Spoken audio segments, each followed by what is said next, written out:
जी बच्चों अस्सलाम वालेकुम। आज हम लोग क्या स्टडी करें हैं? आज हम लोग पढ़े हैं ब्लॉक 7 की पैथोलॉजी हीमाटोलॉजी में हम लोगों ने WBC डिसऑर्डर स्टार्ट किए हुए थे और हम लोगों ने अपने जो ल्यूकीमियाज हैं ALL था, AML था, ठीक है बच्चों, CLL था, CML था, ये हम लोगों ने सारे कंप्लीट कर लिए थे। आप इसके वीडियो लेक्चर जो है ना वो देख सकते हैं। और हम लोगों ने नेक्स्ट लिम्फोमा स्टार्ट किए थे और हॉजकिन लिम्फोमा भी मैंने आप लोगों को पढ़ा दिया था। और अब हमारे पास क्या बचता है बच्चों? नॉन हॉजकिन लिम्फोमा बचता है, ठीक है। और मुझे बच्चे बार बार कह रहे हैं कि आप वीडियोस क्यों अपलोड नहीं कर रही, क्यों अपलोड नहीं कर रही, जल्दी से लेक्चर अपलोड कर दें, हमारा ब्लॉग है। तो बच्चों मुझे आइडिया है, लेकिन मैं इस वक्त इतनी ज़्यादा प्रॉब्लम से फंसी हुई हूँ ना, अभी भी मैं जिस तरह पढ़ा रही हूँ मुझे पता है। प्लीज़ आप लोगों से भी दरख्वास्त है, मेरे दुआ करें, अल्लाह मेरे मसले हल करे। मुझे तो कोई राह नज़र ही नहीं आ रही। अच्छा खैर बच्चों, हम लोग नॉन हॉजकिन लिम्फोमा पढ़ते हैं, ठीक है। मैं आप लोगों को इसका डिफरेंस भी बताऊंगी हॉजकिन लिम्फोमा से, ये किस तरह से डिफरेंशिएबल है, ठीक है। नॉन हॉजकिन लिम्फोमा, पहले हम लोग इसका जो मतलब है वो स्प्लिट करते हैं। अब नॉन हॉजकिन का क्या मतलब है कि वो लिम्फोमा जो हॉजकिन नहीं है, यानी कि हॉजकिन के अलावा का कोई लिम्फोमा है। और लिम्फोमा हमारे पास किसको कहते हैं? एक तो ये लिम्फॉइड सेल से अराइज होगा, यानी कि B cell, T cell, natural killer cell से अराइज होगा। और दूसरा ये लिम्फोमा है, मतलब ये सॉलिड ट्यूमर है, यानी कि ये ब्लड को इन्वॉल्व करने की बजाय लिम्फ नोड, स्प्लीन और एक्स्ट्रा नोडल टिश्यूज़ को इन्वॉल्व करता है, तो इसको हम बोलते हैं नॉन हॉजकिन लिम्फोमा। अब हमारे पास मैंने क्या बात बताई है कि या तो ये B सेल को इन्वॉल्व करेगा, या D सेल को इन्वॉल्व करेगा, नेचुरल किलर सेल को इन्वॉल्व करेगा। तो आपकी बुक के अंदर जो है ना वो B cell non Hodgkin lymphoma लिखे हुए हैं, तो हम लोग वही स्टडी करेंगे बच्चों। जो B cell non Hodgkin lymphoma है, ये हम इसको कह लें, क्लासिफिकेशन तो नहीं कह सकते, आप इसकी टाइप्स कह सकते हैं, ठीक है। हमारे पास सबसे पहले फॉलिक्यूलर लिम्फोमा है, फिर हमारे पास मैंटल सेल लिम्फोमा है, फिर हमारे पास extra nodal marginal zone lymphoma है, फिर हमारे पास diffuse large B cell lymphoma है, फिर हमारे पास बर्किट लिम्फोमा है, ठीक है बच्चों।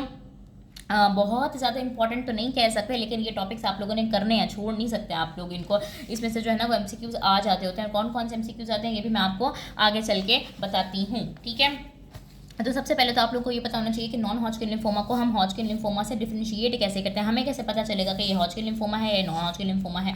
तो सबसे बड़ा इंपॉर्टेंट डिफरेंशिएटिंग फीचर बच्चों इसका क्या है कि हॉजकिन लिम्फोमा के अंदर कैरेक्टरिस्टिक्स RS सेल्स प्रेजेंट होते हैं, जिनको रीड स्टर्नबर्ग सेल्स बोलते थे, ठीक है। मैं आप लोगों को सारा बताया था इसका। हॉजकिन लिम्फोमा के अंदर RS सेल्स प्रेजेंट होते हैं, नॉन हॉजकिन लिम्फोमा के अंदर RS सेल्स नहीं प्रेजेंट होते। सबसे इंपॉर्टेंट डिफरेंस यही है बच्चों। दूसरा हमारे पास क्या है? स्प्रेड।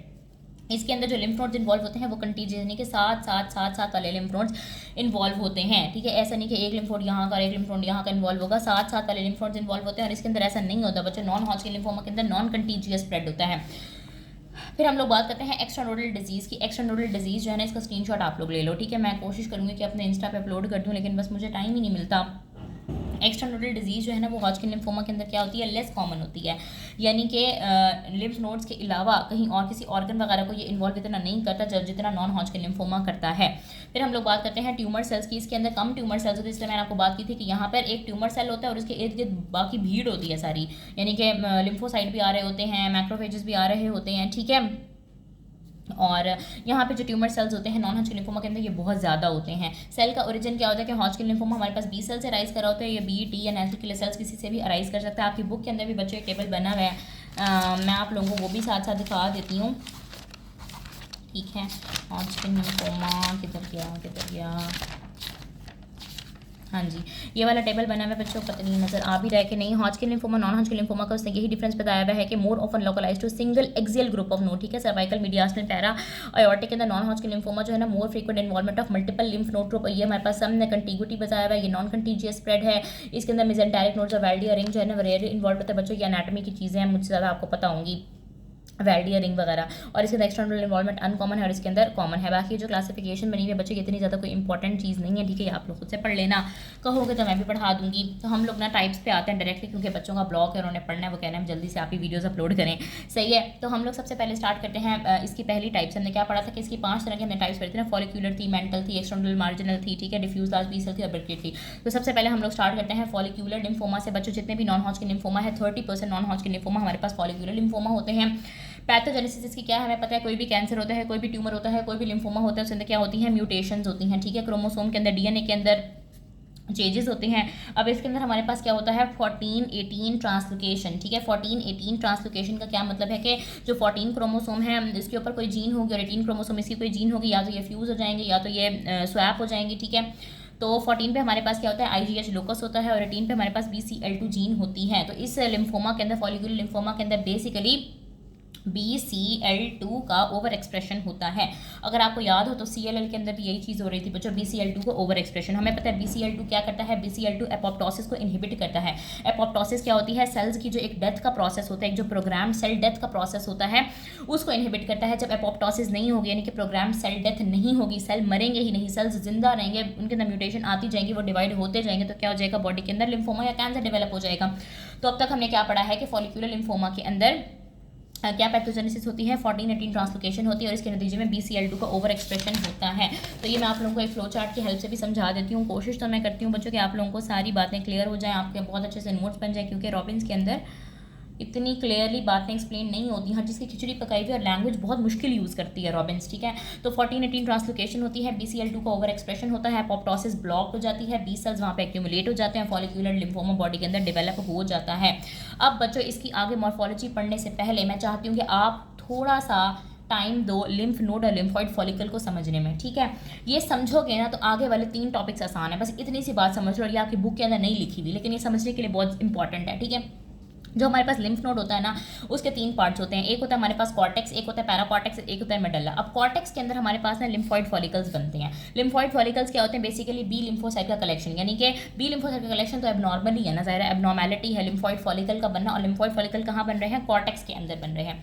अब जरा हम लिम्फॉइड फॉलिकल को खोल कर देखते हैं। ये लिम्फॉइड फॉलिकल को हमने खोल के देखा तो इससे हमें 3 जोन्स में नजर आता है। ये बीच वाला हमारे पास होता है जर्मिनल सेंटर, इसके इर्द गिर्द हमारे पास होता है मेंटल जोन। मेंटल कहते हैं एक चोगे को, एक क्लॉक को, ठीक है, इसने इसको ढांपा हुआ है मेंटल जोन। और एंड पे मार्जिन पे हमारे पास क्या है, मार्जिनल जोन, ठीक है बच्चों। तो लिम्फॉइड फॉलिकल हमारे पास 3 पार्ट्स में डिवाइड होता है। इसका कंपोजिशन देखें तो जर्मिनल सेंटर है, मेंटल जोन है और मार्जिनल जोन है। अब जो जर्मिनल, आपको याद होगा कि हमने बात की थी कि बी सेल जैसे ही एंटीजन के साथ कांटेक्ट में आता है तो वो जर्मिनल सेंटर के अंदर चला जाता है, ताकि यहाँ पर जाके क्या करे, रैपिडली डिवाइड करे, अपना DNA को मॉडिफाई करे और मजीद स्ट्रॉन्गर एंटीबॉडीज प्रोटेक्शन के साथ आए। तो जर्मिनल सेंटर के अंदर हमारे पास कौन से बी सेल्स होते हैं तो यहाँ सारे बी सेल्स ही, क्योंकि ये कलेक्शन ही बी लिम्फोसाइट का है। तो जर्मिनल सेंटर के अंदर activated rapidly dividing B cells होते हैं, ठीक है। जो मेंटल जोन होता है वहाँ पे स्मॉल रेस्टिंग नाइव, नाइव कहते हैं मासूम को, इनोसेंट को, small resting naive B cells होते हैं, ये डिवाइड नहीं हो रहे होते बच्चों। और जो मार्जिनल जोन है यहाँ पर हमारे पास मेमोरी बी सेल्स होते हैं। तो जर्मिनल सेंटर के अंदर कौन से हैं, activated rapidly dividing B cell, mantle zone के अंदर small resting naive B cell, marginal zone के अंदर मेमोरी बी सेल्स। अब लोकेशन की बेस पे, बी सेल्स की टाइप की बेस पे हम जो है ना लिम्फोमा पढ़ते हैं। अगर जर्मिनल सेंटर के बी लिम्फोसाइट इन्वॉल्व है तो ये फॉलिकुलर लिम्फोमा है। अगर मेंटल जोन के इन्वॉल्व है तो इसको हम बोलते हैं मेंटल सेल लिम्फोमा। अगर मार्जिनल जोन के इन्वॉल्व है तो इसको बोलते हैं मार्जिनल जोन लिम्फोमा। लेकिन अभी हम लोग क्या पढ़े हैं, अभी हम लोग पढ़े हैं फॉलिक्यूलर लिम्फोमा। तो फॉलिकुलर लिम्फोमा किसको इन्वॉल्व करता है, जर्मिनल सेंटर के एक्टिवली और रैपिडली डिवाइडिंग बी सेल्स को। इतनी बात समझ आ गई है बच्चों। मैंने आप लोगों को बताया है कि लिम्फ नोड के 3 पार्ट्स होते हैं, कॉर्टेक्स, पैराकॉर्टेक्स और मेडल्ला। कॉर्टेक्स के अंदर लिम्फॉइड फॉलिकल बनते हैं, लिम्फॉइड फॉलिकल के 3 पार्ट्स होते हैं और तीनों के अंदर बी लिम्फोसाइट होते हैं, क्योंकि ये बी लिम्फोसाइट का कलेक्शन है। और जो बी लिम्फोसाइट है वो भी आगे 3 तरह के होते हैं, activated rapidly dividing, small resting और मेमोरी बी सेल्स होते हैं, ठीक है। और इन्हीं लोकेशन की बेस पे हम जो है ना वो लिम्फोमा डिसाइड करते हैं। अब आप लोगों को इतनी बात समझ आ गई है। तो फॉलिक्यूलर लिम्फोमा किसको इन्वॉल्व करा था, जर्मिनल सेंटर के रैपिडली डिवाइडिंग बी सेल्स को। और इसके अंदर हमारे पास क्या होती है, एबनॉर्मल नियोप्लास्टिक प्रोलिफरेशन होती हैं जो कि नोड्यूलर होती हैं। और ट्यूमर सेल्स हमारे पास सेंट्रोसाइट्स और सेंट्रोब्लास्ट बनाते हैं। सेंट्रोसाइट स्मॉल ट्यूमर सेल्स होते हैं, सेंट्रोब्लास्ट लार्ज ट्यूमर सेल्स होते हैं। इम्यूनोफिनोटाइपिंग हमारे पास क्या है कि बी सेल एक्सप्रेस करते हैं CD20, CD10 और BCL6। अब इसमें से इतना ज़्यादा कुछ भी इंपॉर्टेंट नहीं है, फॉलिकुलर लिम्फोमा इतना ज़्यादा इंपॉर्टेंट नहीं है, बस आपको इसके अंदर पता होना चाहिए कि 14-18 ट्रांसलोकेशन वाली बात इसके अंदर इंपॉर्टेंट है। BCL2 के ओवर एक्सप्रेशन वाली बात इसके अंदर इंपॉर्टेंट है, क्योंकि ये CLL के अंदर भी हो रहा होता है, ठीक है। और इसके अलावा सेंट्रोसाइट और सेंट्रोब्लास्ट का वर्ड आपको याद होना चाहिए। बस इतनी सी चीज़ें भी अगर आप याद कर लेते हो तो काफ़ी है। लेकिन क्योंकि अब आप लोगों के आने ही सिर्फ MCQs हैं तो हम जो है ना वो कुछ कह नहीं सकते। वैसे इंपॉर्टेंट चीज़ें इसके अंदर से यही ही हैं। मैं आप लोगों को बुक से भी दिखा देती हूँ ताकि आप लोगों की तसल्ली हो जाए। ये देखो बच्चों, फॉलिकुलर लिम्फोमा जो है ना वो यहाँ पे लिखा हुआ है और ये बता रहा है कि किस तरह से इसके अंदर 14-18 ट्रांसलोकेशन होती है, BCL2 जीन का ओवर एक्सप्रेशन हो जाता है, ठीक है। मॉर्फोलॉजी के अंदर क्या बताई गई, नोड्यूलर प्रोलिफरेशन होती है। Most commonly the predominant neoplastic cells are called centrocyte. Centrocyte हमारे पास क्या होते हैं, लार्जर सेल्स होते हैं as compared to resting lymphocytes. और उसके आगे न्यूक्लियस बताई हुई है, ऐसी होती है। और इसकी वो ये इतनी इंपॉर्टेंट बात नहीं है, ठीक है। न्यूक्लियस ऐसी है, क्रोमेटिन ऐसा है, छोड़ो इसको। सेंट्रोसाइट और सेंट्रोब्लास्ट का वो कह रहा है centrocyte are mixed with variable number of centroblast. Centroblast क्या होते हैं, ये लार्जर सेल्स होते हैं, इसके अंदर वेसिकुलर क्रोमेटिन होता है, सेवरल न्यूक्लियाई होते हैं। बच्चे ये चीज़ें याद नहीं रहने वाली, इम्यूनोफिनोटाइपिंग सबकी अच्छे से याद होनी चाहिए आप लोगों को। CD20 जिस तरह हॉजकिन की थी ना, CD15 और CD30 पॉजिटिव, CD45 नेगेटिव, तो ये हमारे पास एक्सप्रेस कर रहा होता है, CD20 एक्सप्रेस कर रहा होता है, ठीक है, BCL6 और यहाँ पे क्या मैंने बताई थी आपको, CD20, CD10 और BCL6 एक्सप्रेस कर रहा होता है। ठीक है बच्चों, आगे हम लोग इससे क्या डिस्कस कर रहे थे, आगे हम लोग इससे फॉलिकुलर लिम्फोमा के क्लिनिकल फीचर्स डिस्कस कर रहे थे, ठीक है। और ये greater than 50 years of age में होता है, ठीक है, और ये मेल्स और फीमेल्स में बराबर की रेशो में पाया जाता है। इसमें क्या मिलता है आपको, पेनलेस जनरलाइज लिम्फेडिनोपैथी मिलती है, लिम्फ नोड्स की स्वेलिंग मिलती है जनरलाइज, यानी कि बॉडी में कहीं भी।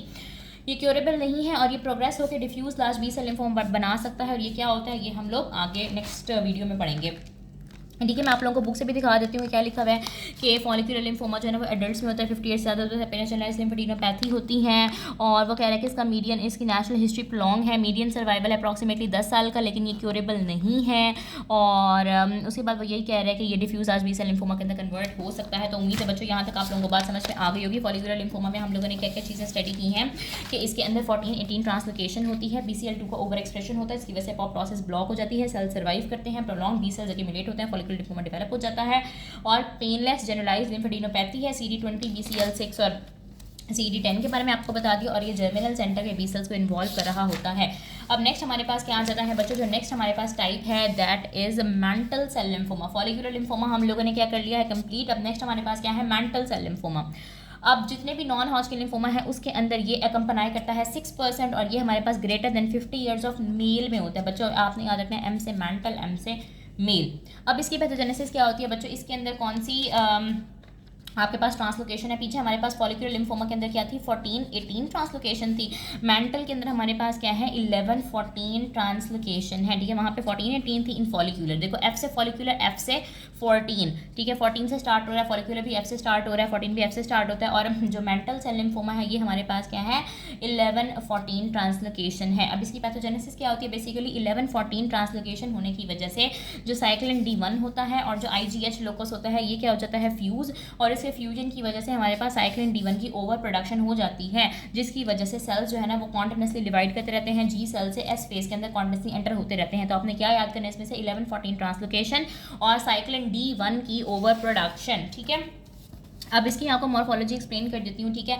नॉर्मली हमारे पास क्या होता है कि जो लिम्फ नोड्स होते हैं ना उसके अंदर, जैसे एक लिम्फ नोड है ना, लिम्फ नोड के अंदर जो जितने भी पार्टिकल्स होते हैं कैसे ऑर्गेनाइज्ड होते हैं, इनका आर्किटेक्चर बड़ा क्लियर होता है, स्मूथ होता है, ठीक है। फॉलिकल्स या नोड्यूल्स इसके बड़े ऑर्गेनाइज्ड होते हैं। लेकिन हमारे पास जो मेंटल सेल लिम्फोमा है ना उसमें जो हमारे पास लिम्फ नोड्स होते हैं उसके अंदर जो ट्यूमर सेल्स होते हैं वो डिफ्यूज़ या फिर वेगली नोड्यूलर पैटर्न के अंदर अरेंज्ड होते हैं। यानी कि डिफ्यूज़ का मतलब है कि या तो हर जगह लिम्फ नोड के अंदर ट्यूमर सेल्स फैले हुए होंगे, यूनिफॉर्मली फैले हुए होंगे, या फिर हमारे पास क्लस्टर्स की फॉर्म में, जैसे कि लिम्फ नोड है यहाँ पे क्लस्टर बना हुआ होगा ट्यूमर सेल का, यहाँ पे क्लस्टर बना हुआ होगा ट्यूमर सेल्स का, ठीक है। तो मॉर्फोलॉजी के अंदर आपने ये पॉइंट याद रखना है कि ये इन्वॉल्व करता है लिम्फ नोड को डिफ्यूज या फिर वेगली नोड्यूलर पैटर्न के अंदर। दूसरी बात हमारे पास क्या आ जाती है कि इसके अंदर प्रोलिफरेशन सेंटर होते हैं एब्सेंट। प्रोलिफरेशन सेंटर इसके अंदर एब्सेंट होते हैं, जो कि इसका CLL से डिफरेंशिएटिंग फीचर है। तो ये एक इंपॉर्टेंट बात है कि CLL से इसको आप कैसे डिफरेंशिएट करोगे। इसके अंदर प्रोलिफरेशन सेंटर्स एब्सेंट होते हैं। आप कहोगे प्रोलिफरेशन सेंटर्स क्या होते हैं, तो बच्चों जो भी हमारे पास एक लिम्फॉइड टिश्यू होता है ना उसके अंदर फॉर एग्जांपल यहाँ पे आप ट्यूमर सेल्स का क्लस्टर पड़ा हुआ है, इसको इन्वॉल्व किया हुआ है, इस लिम्फॉइड टिश्यू को ट्यूमर सेल्स ने इन्वॉल्व किया हुआ है। तो इसके अंदर एक लिम्फॉइड टिश्यू के अंदर एक पेल एरिया होता है, ठीक है, पेल सा एरिया होता है जहाँ पे ट्यूमर सेल्स एक्टिवली ग्रो कर रहे होते हैं, उसको हम बोलते हैं प्रोलिफरेशन सेंटर। यानी कि लिम्फॉइड टिश्यू के अंदर वो एरिया जहाँ पे ट्यूमर सेल्स एक्टिवली ग्रो कर रहे हैं उसको हम बोलते हैं प्रोलिफरेशन सेंटर। तो यहाँ पे ऐसा कोई प्रोलिफरेशन सेंटर आपको नजर ही नहीं आता किसके अंदर, मेंटल सेल लिम्फोमा के अंदर। इसके अंदर जो ट्यूमर सेल्स होते हैं वो नॉर्मल लिम्फोसाइट से स्लाइटली लार्जर होते हैं, इनका न्यूक्लियस क्या होता है, इरेगुलर होता है, इनके न्यूक्लियोलाई इनकॉन्स्पीशियस होते हैं और इनके अंदर स्कैंड साइटोप्लाज्म होता है। ये बात याद कोई नहीं रहनी आपको। और ये GIT को इन्वॉल्व कर रहा होता है, ठीक है। इसकी इम्यूनोफिनोटाइपिंग है IgM, IgD, B cell antigen, CD20, CD5 और cyclin D1। Cyclin D1 is important. Clinical feature क्या होते हैं, फटीग होती है, लिम्फेडिनोपैथी होती है और जनरलाइज्ड हमारे पास डिजीज होती है, यानी कि बोन मैरो के अंदर, स्प्लीन के अंदर, लिवर के अंदर, GIT के अंदर, ठीक है। तो मैं आपको थोड़ा सा यहाँ से भी दिखा सकती हूँ कि mantle cell lymphoma is composed of cell resembling the naive cell found in the mantle, अच्छा सॉरी हाँ मेंटल सेल पड़े हैं ना, ठीक है ठीक है।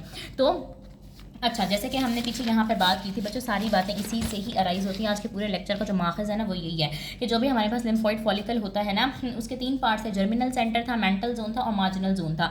तो जर्मिनल सेंटर को इन्वॉल्व करा है तो ये फॉलिकुलर लिम्फोमा है, अगर मेंटल जोन को इन्वॉल्व करा है तो ये मेंटल सेल लिम्फोमा है। तो ये हमारे पास कौन से सेल्स को इन्वॉल्व करता है, जो मेंटल जोन के अंदर small resting naive B cells पड़े हुए होते हैं उनको इन्वॉल्व कर रहा होता है, found in the mental zone of normal lymphoid follicle, ठीक है। नाइव बी सेल्स को इन्वॉल्व करा होता है जो कि मेंटल सेल के अंदर पड़े हुए होते हैं।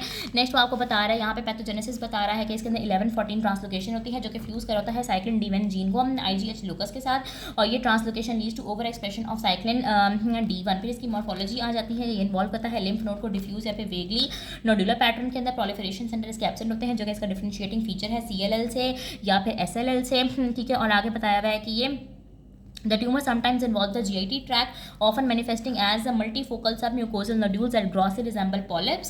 और इसकी इम्यूनोफिनोटाइपिंग बताई हुई है, क्लिनिकल फीचर बताए हुए हैं, फटीग है, लिम्फेडिनोपैथी है और जनरलाइज डिजीज होती है जो कि बोन मैरो, स्प्लीन और GIT को इन्वॉल्व कर रही होती है। और ये जो है ना मॉडरेटली एग्रेसिव होते हैं और ये क्योरेबल नहीं है, इनका क्योर नहीं है, इनका इलाज नहीं है। मीडियन सर्वाइवल 6 to 7 ईयर्स है और इफेक्टिव ट्रीटमेंट पाया जाता है हमारे पास BTK इनहिबिटर। इसके अंदर याद करने वाली बात है ना बच्चों, एक तो आपने इसकी 11-14 ट्रांसलोकेशन याद रखनी है, साइक्लिन D1 की ओवर एक्सप्रेशन याद रखनी है, और इसके अंदर आपने याद रखना है कि प्रोलिफरेशन एब्सेंट होते हैं। 3 बातें जो मेजरली याद करने की हैं, बाकी सारी बातें आपके समझने के लिए बहुत ज़्यादा इंपॉर्टेंट हैं, ठीक है बच्चों।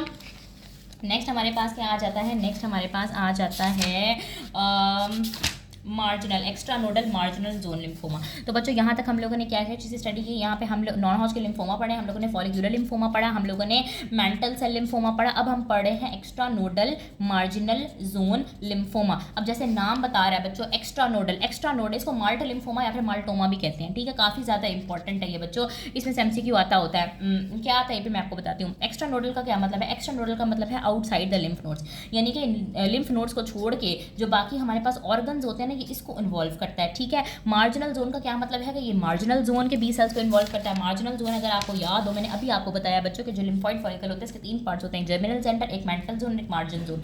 जर्मिनल सेंटर को इन्वॉल्व करेगा तो फॉलिक्यूलर लिम्फोमा, मेंटल जोन को इन्वॉल्व करेगा तो मेंटल सेल लिम्फोमा, और अगर ये मार्जिनल जोन को इन्वॉल्व करेगा यानी कि मेमोरी B सेल्स को इन्वॉल्व करेगा तो ये extra nodal marginal zone lymphoma कहलाएगा, ठीक है बच्चों। तो ये हमारे पास आउटसाइड द लिम्फ नोड्स होता है, इसको मार्ट लिम्फोमा या माल्टोमा भी बोलते हैं।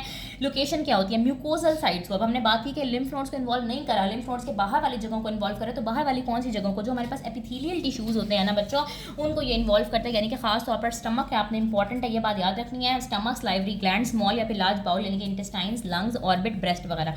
तो स्टमक आप लोगों ने याद रखना है, ठीक है। अब इसकी पैथोजेनेसिस क्या होती है कि ये इस टाइप का जो कैंसर होता है ना, इसमें आपने एक ही वर्ड याद रखना है एक्सटर्नल मार्जिनल जोन लिम्फोमा के अंदर, इन्फ्लेमेशन।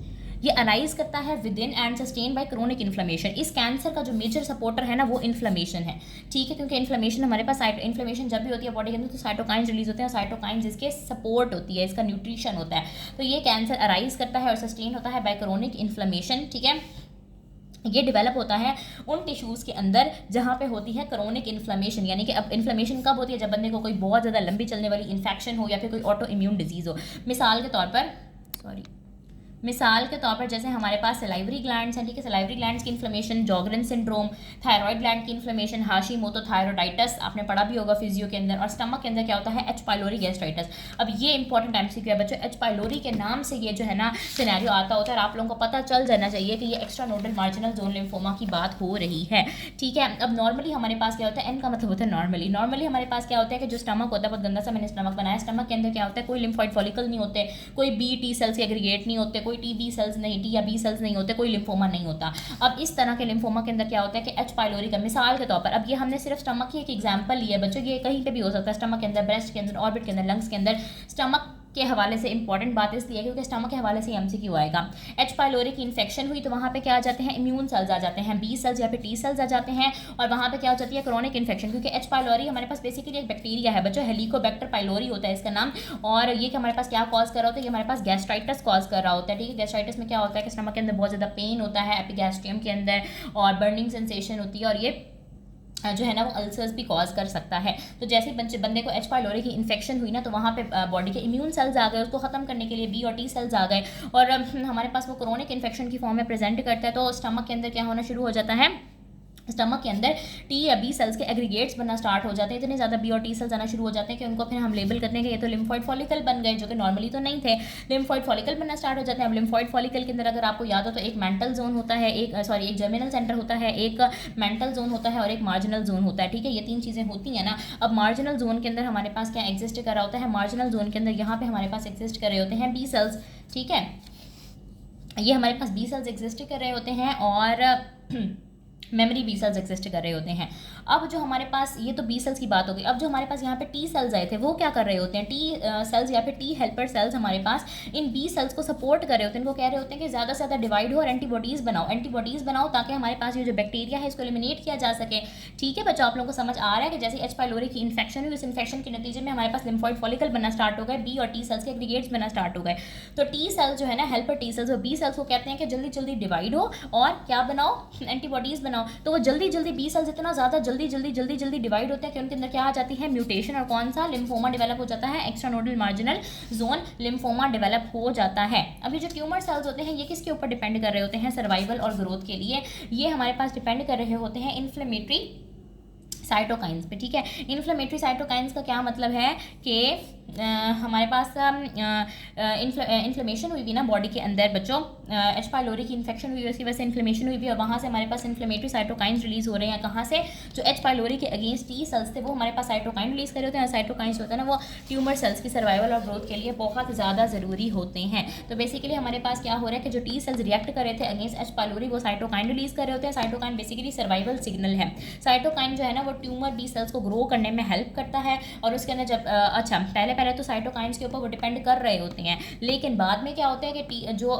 ट्यूमर सेल्स होते हैं ना उनके अंदर ऑटोनॉमी आ जाती है, यानी कि उनकी सेल्फ सफिशिएंट ग्रोथ होती है। इसीलिए पहले अगर हम क्या करते हैं, वो कह रहे हैं कि अगर हम एंटीबायोटिक्स देते हैं ना, एंटीबायोटिक्स देते हैं और हम क्या कर देते हैं, एच पाइलोरी को, जो कि बैक्टीरिया है, इसको खत्म कर देते हैं, ना रहेगा एच पाइलोरी, ना रहेंगे इन्फ्लेमेटरी साइटोकाइंस, ना ही हमारे पास ट्यूमर प्रोग्रेस होगा। लेकिन पहले तो ये करता है, उसके बाद कहता है वो ट्यूमर कहता है कि अच्छा तुमने मुझे एलिमिनेट करने की कोशिश की तो अब मैं क्या करूंगा, अब मैं सेल्फ सफिशिएंट हो जाऊंगा, यानी कि मैं इंडिपेंडेंट हो जाऊंगा, मैं किसी एच पाइलोरी के ऊपर डिपेंड नहीं करूंगा, उसके अंदर इतनी ज़्यादा म्यूटेशन आ जाएंगे कि वो सेल्फ सफिशिएंट हो जाएगा।